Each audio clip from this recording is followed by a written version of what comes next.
Hey everybody, this is Pooka bringing you the finals of the Glendale, Wisconsin Battle Roads between myself on the left and Nikodem on the right. Now in the top four, I faced up against a Darkrai Terrakion deck, and here I'm facing against another Darkrai deck. This one's probably a more standard version of the deck, which plays a lot of Smeargle, Darkrai, and Tornadus EX. Probably the most successful deck at Battle Road so far. And of course, I'm still running Vanillux. So we will see how Vanillux can stack up against this version of the Darkrai deck. Now, I do get to go first, which is a huge advantage. And also, I have a Pokemon collector in my starting hand, which is also a pretty big advantage.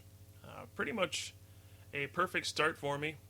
I'll be able to grab 2 Vanillites and then a Virizion as well, just in case my Smeargle goes down. I already have 2 Oddishes, so really this is all I can ask for on the first turn. Getting 2 Oddishes into play, and then 2 Vanillites as well. Getting all my basics out there, so that's going to be the important part for me to set up. Unfortunately, I don't have much of a hand, so I'm forced to use Portrait. I actually searched through my deck a couple times just to see how many rare candies were left in my deck, and those 2 were the only 2 in my entire deck. So if I were to use Portrait there, and all he had was a Professor Juniper, I think I would have just lost this game straight up, because I never would have been able to use Rare Candy into Vileplume, and yeah, I just would have lost. So fortunate that he did not have a Juniper in his hand there. Otherwise, I think I would have lost, but I really didn't have a choice. My hand was really bad, so I had to use Portrait to try to get something new. And as you can see there, I drew a hand of 6 Pokemon. So, still going to be an uphill battle. I'm going to be hoping that Smeargle does not get knocked out this turn. It takes quite a bit for somebody to get a Night Spear first turn with Darkrai EX, because you need like 2 Dark Patches and then all sorts of crazy stuff. But if that Smeargle were to get knocked out somehow, I almost certainly would lose just based on my hand. But I don't think that's going to happen. But it's still important to note that I am reliant on his hand. You know, if he does not have a supporter, I'm probably going to end up losing. So, my opponent does play a random receiver. Looks like he's just trying to get rid of as many trainers as possible. And he played a switch already. A Junk Arms. This is to get a Dark Energy in the discard pile. And now he's going to play another Junk Arm for switch. And he's going to go ahead and play the Juniper that he got from the random receiver. Now, my hand, it's only 6 Pokemon right now, but I have pretty much every evolution I could want. I have 2 Vanillishes, a Gloom, and that's going to make it so I have all of my evolutions that I really want out on the second turn. So, as long as he does draw a supporter, and I can use Portrait next turn to get something going, I'll actually be fine, because I'm actually pretty well off in terms of setup. I don't envision any problems setting up as long as I can get a supporter from his hand using Portrait. And I'm feeling very comfortable. The only thing that I'm feeling uncomfortable about is the fact that I do not have any energy in play, and that could be a problem. But overall, feeling great, because if I can set up before he takes too many prizes, I'm going to win almost every time.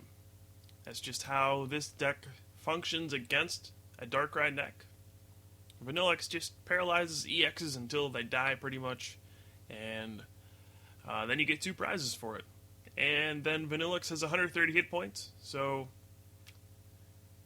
doesn't really get knocked out in one hit by Darkrai. And yeah, that's a losing formula for the Darkrai deck.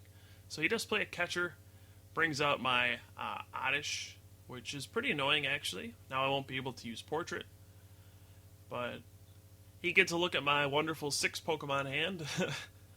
And yeah, so he won't be able to use Portrait for anything on his turn. Doesn't look like I'll be under any pressure this turn. And I top deck Charon, which was pretty fortunate. Hoping for a rare candy off of this so I can get a Vileplume out, but I get 2 water energy and a copycat. I am good with that.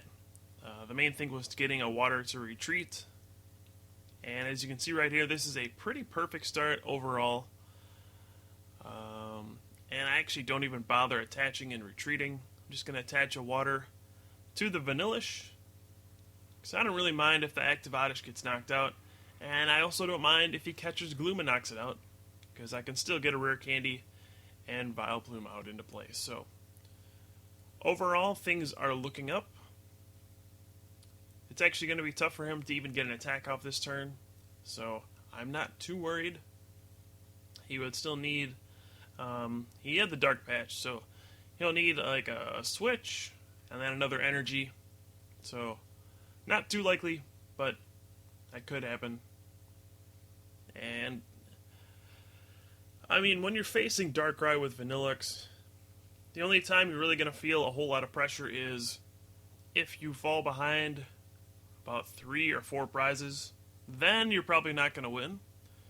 4 prizes is probably the point where you don't win. 3 you can still get away with. And, you know, if he builds up too much bench damage and can start picking stuff off with Night Spear's 30 damage to the bench, that can be a problem too.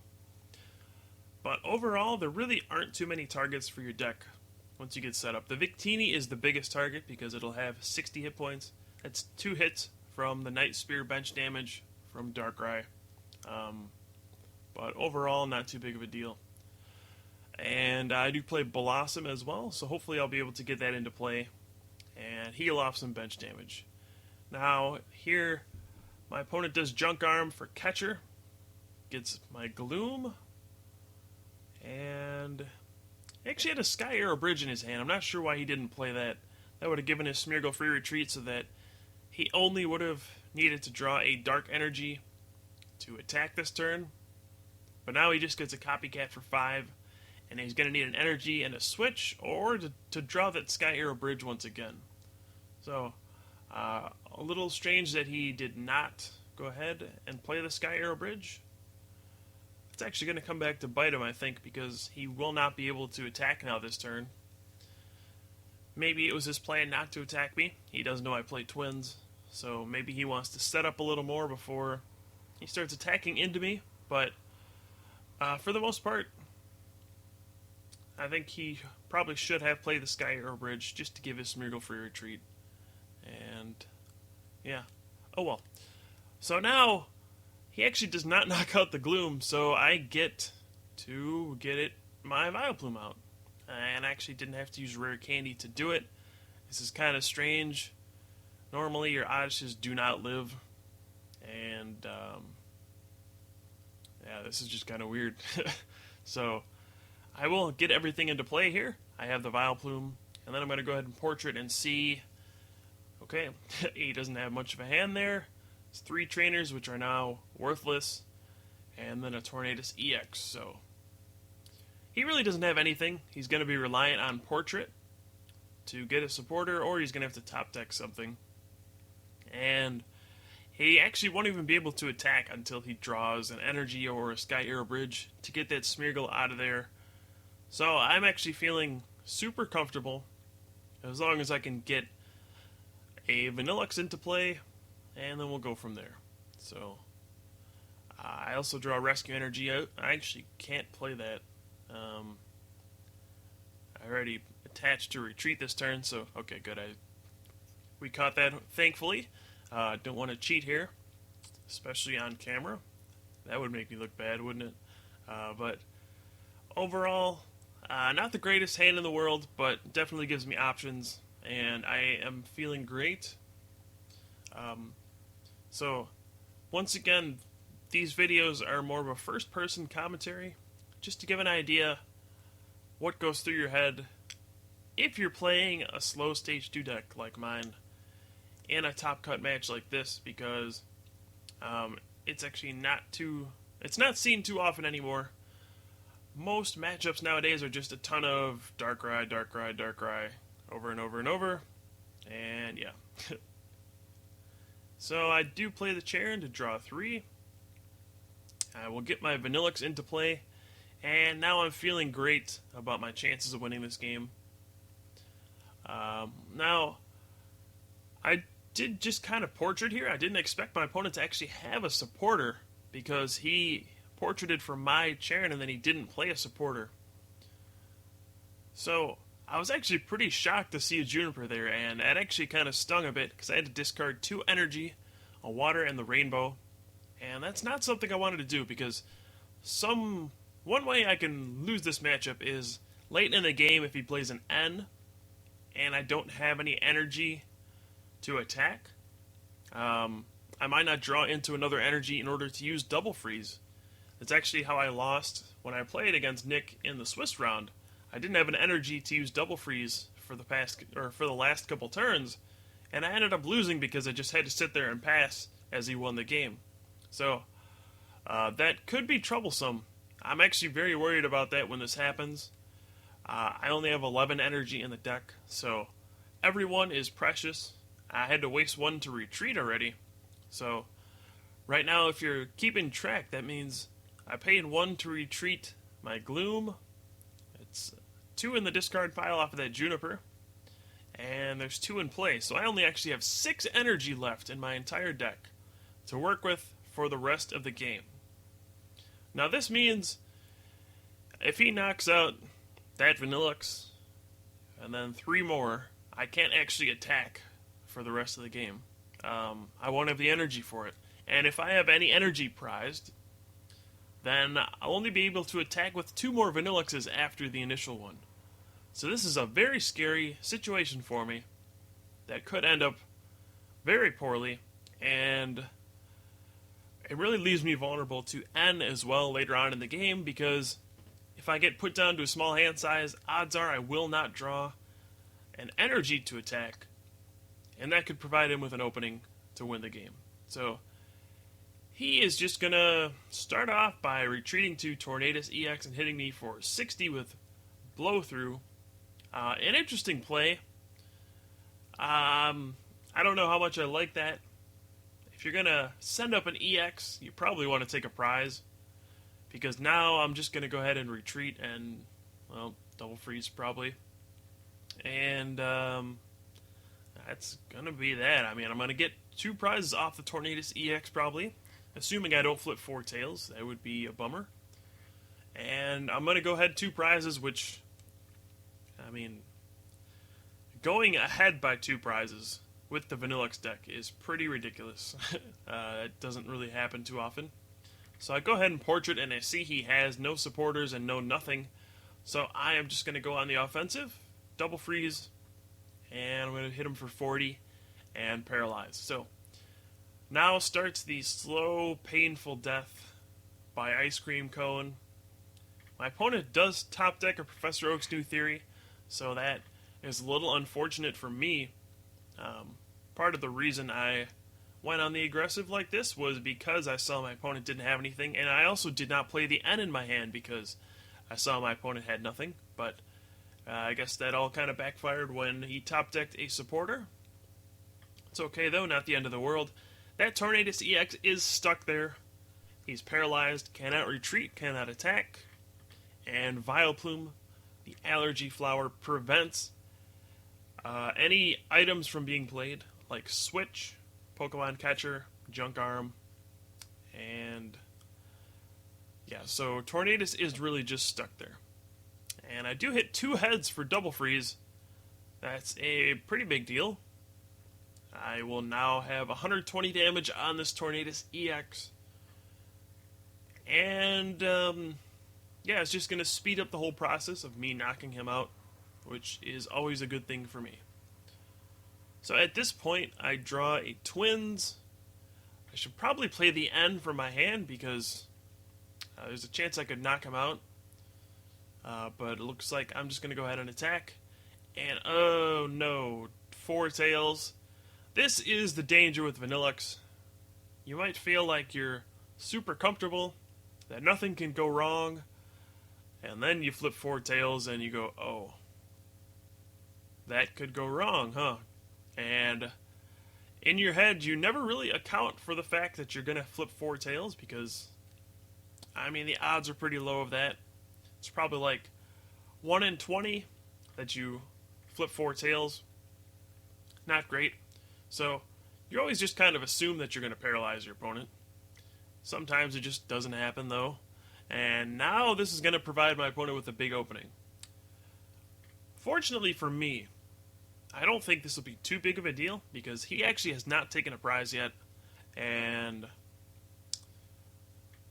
yeah, I mean, he still won't even take a prize this turn. He's just going to hit me for 100, and that's all there's going to be to that. So now, all I can really do is double freeze. I don't know what else to say. My turns are going to be pretty simple. Unfortunately, I don't have the bench space to bench another Vanillite, otherwise I would be benching that and trying to set up another one. But right now, I really don't have anything to work with, just because my bench is so limited. Sometimes this can happen with a Vileplume deck. You are forced to bench multiple Oddishes because one could be catchered and knocked out, and then you wouldn't be able to evolve one. So, you need the 2 Oddishes, and then when one doesn't get knocked out, you just kind of have one chilling out there. And then, also, I had the Smeargle, which I had to use, so that is just kind of sitting there.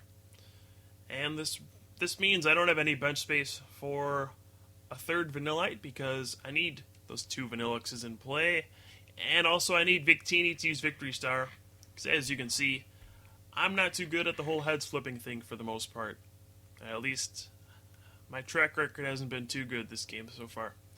So, the unfortunate part about that Tornadus EX on the bench with 120 damage is there's really no way for me to ever knock that out now. Of course, I can't play Pokemon Catcher either, because Vileplume shuts off trainers from both players. But, yeah, I mean, I just don't have any way to hit the bench. Even though I've softened that thing up so much, I actually cannot knock it out still. And so it's just kind of taunting me the rest of the game, saying, ha ha ha ha, you can never knock me out. You wasted all those turns damaging me, and now it's just going to sit here the rest of the game with 120 damage on it, and you're never going to be able to knock it out. So that's the unfortunate part. If you ever do hit quad tails, you're never going to be able to finish off the Pokemon that you started to hit, but that's okay. So my opponent actually decides not to use Portrait here, which I am thankful for because I have a massive, 15 card hand with a bunch of twins and also N that he could have used. But he decided not to do that. And now my opponent, he uses Night Spear, gets a knockout on Vanillux and Smeargle. Now the knocking out the Smeargle is a pretty big deal actually because that will allow him to prevent me from using Portrait. And, I mean, yeah, that was going to be my one way to recover from N. Maybe Portrait him. So now I'm going to go ahead and play Tropical Beach, just to get rid of his Sky Arrow Bridge. I do flip 2 tails, so this is another scary moment. And ouch. Another quad tails. So, that's twice this game I flipped 4 tails. That's pretty darn unfortunate. Especially considering I've only used it a couple times this game. So, as if knocking out a Darkrai EX with an Eviolite was not tough enough, now I flip 4 tails against it, and it's just going to be a very slow uphill battle for my poor ice cream cones. I really can't afford to hit too many more tails because eventually I'm just going to die if I don't do damage. I really rely on the fact that I need to paralyze him. So, alright, so now this is going to be quite a slow process. If I flip 1 heads for double freeze, I only do 20 damage because of the Eviolite. He's got 180 hit points. Now that means if I'm doing 20 a turn, I need to use double freeze 9 times just to knock out the Darkrai. But that's going to help me out a lot. 2 heads. Alright, that does 60 damage. That speeds up the process by 2 turns. I'm doing 60 instead of 20. So, Now he's got 80 damage on him. Now it'll only take 5 more turns. Woohoo! So, really, this is what happens with Vanillix against Darkrai. Just kind of gets to this point where, okay, I'm going to keep trying to paralyze you. But I did get 2 tails there again. And every time I get 2 tails, my heart kind of skips a beat a little. Because, God forbid, I flip 4 tails again. But I believe my opponent actually has run out of cards in his deck. It's hard to tell because we're on a black tablecloth.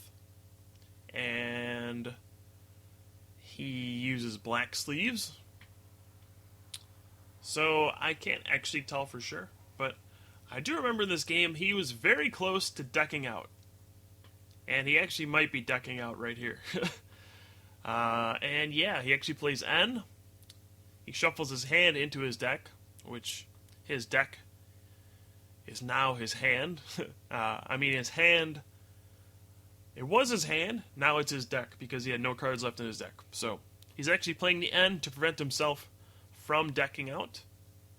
And that's actually going to hurt me quite a bit, because I don't have any energy in my hand. And this is the scary part for me. I might not be able to get any water energy for a while. Fortunately, I have that Tropical Beach in play. I think that's going to end up being a good thing.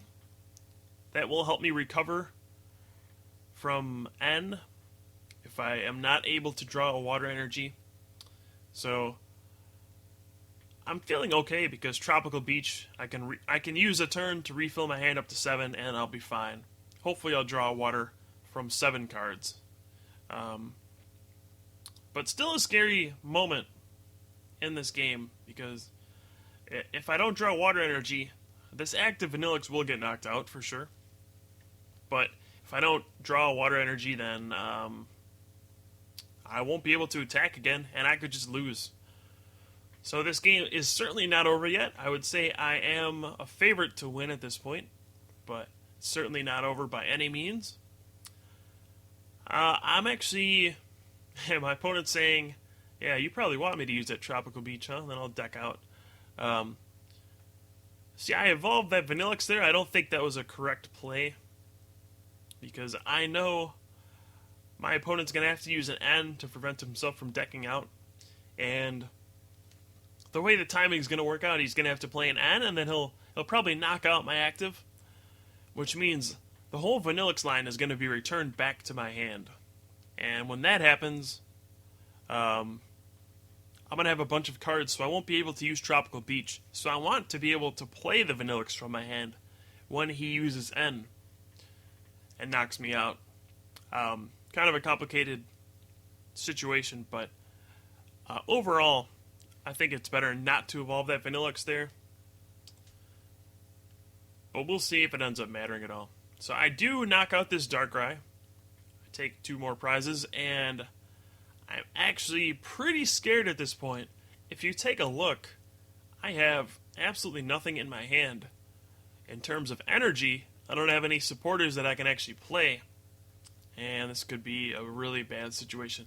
Now, my opponent promotes Smeargle, thinking that Sky Arrow Bridge was still in play. And then he realizes, oh, that's a Tropical Beach, not a Sky Arrow Bridge. So, Smeargle is actually stuck in the active spot, and he doesn't have an energy to retreat. So, a bit of a misstep here from Nick. And here I'm wondering, can I really get a weird win? Like, if he has no energy left, or Sky Arrow Bridge in his deck, he's actually going to lose because he's going to run out of cards. And that'll be it. I'll actually lose just by saying pass every turn. And then he won't be able to do anything. So, a really, really strange situation here. If he does not have an energy left, he loses, but it looks like the last card in his deck is that double colorless energy. And he almost attaches to the wrong Pokemon. But he decides to attach to the Smeargle. He will be able to retreat. But he's going to play the N first. He's going to prevent himself from decking once again. And that means for me, I'm going to shuffle in and draw 2. I'm actually very happy with this because my hand was unplayable. There was nothing in my hand that I could actually use. So I was actually really scared that I wouldn't be able to attack because I had no water energy left. And yeah, that's about it. So now I get to have a lower hand size, which means I can use Tropical Beach and draw more cards. So now my opponent does hit my Victini for 30, and he shows the camera the Juniper saying, yeah, now I can use this and lose for sure. But really, I'm going to need to draw something in these next couple turns, otherwise I won't win this game. I'll go ahead and play the chair, and I actually don't know if I should have done that. I probably just should have used Tropical Beach, filled my hand up to 7, and then next turn used the chair. So I actually did that way out of order. Kind of a bad move on my part. I was just kind of thinking, okay, there's no way I'm going to miss a water energy now, but in fact I did. So this is a very terrible situation. You can see my hand is 7 cards of junk, and there's no way for me to really get out of it. I can't even use Tropical Beach this turn because, well, my hand is 7 already. And I am, all of a sudden, in absolute danger of losing this game. Now, I brought up the fact that this could happen. It didn't seem too likely at the time that it could happen, but here it is. It's happening. I could just lose because I don't have a water energy. And once again, I've included the timer in this video to illustrate my point. Now, if I were to lose a game that took this long, you know, there was no reason for me to scoop early on because I thought I was going to win the whole time.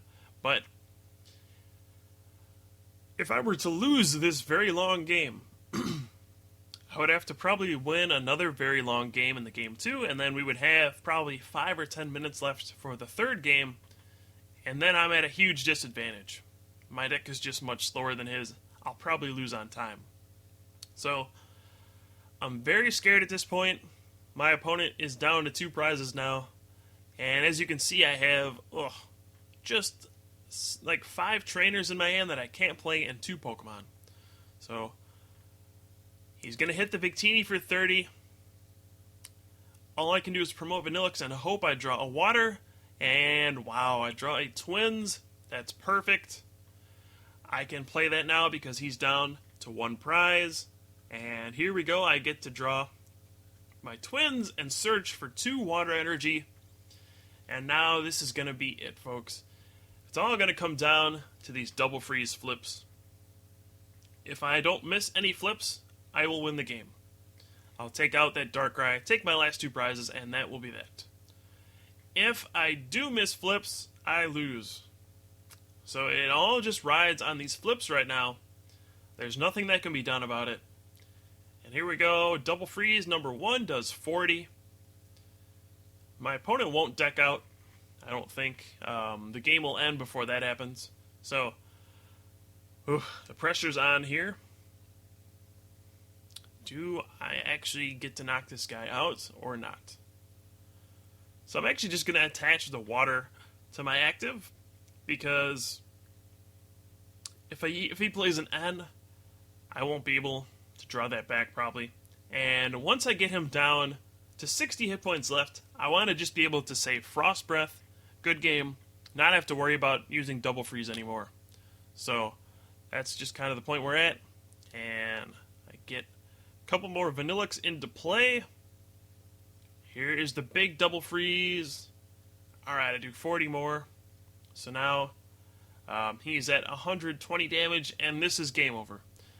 Now, unless he plays a Secret and an Unknown Cure, nothing will work. And there we go, Frost Breath for 60.